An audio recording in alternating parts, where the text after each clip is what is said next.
In a quiet forest, a few miles from the nearest settlement, lived an old fellow named Jack. He was withdrawn and silent, and seldom ventured beyond his lands.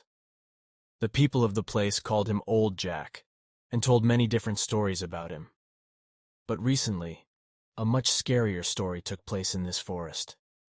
Over the course of a year, at night for many weeks, the pets of the locals began to disappear. No one knew what they were or where they were disappearing, and it became a big mystery to them.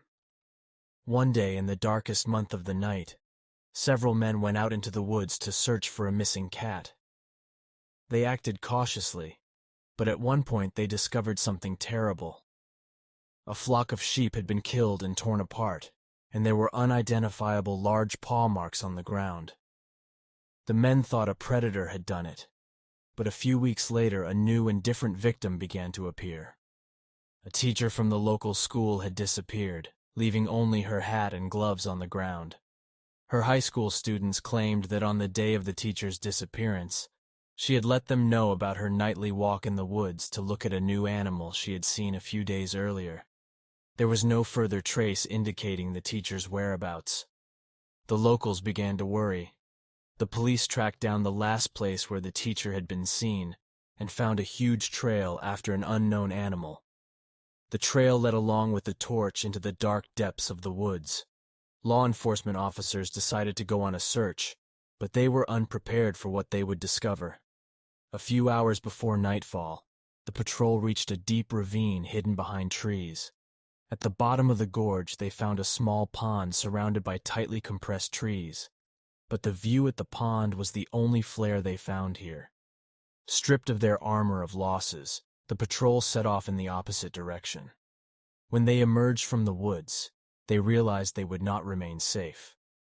A huge dark creature appeared above the trees, clearly connected to the disappearance of the animals and the junior high school teacher.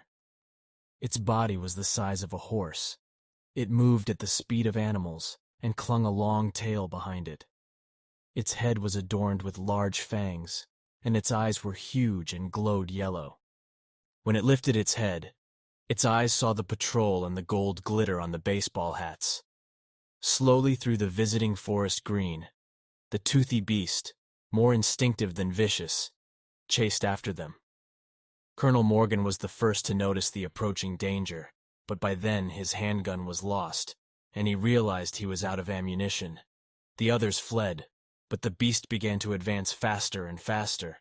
The policemen felt a rush of fear and terror on their ankles as the beast approached them relentlessly, ready to attack. Those closest to the forest quickly wondered if the huge beast could get through the thin line between freedom and captivity held by the plant clinging to them. They knew, even subliminally, that the beast would strive to pass through the boundary because freedom was harder to find outside the forest. So those who crossed the boundary were returned to freedom in the forest.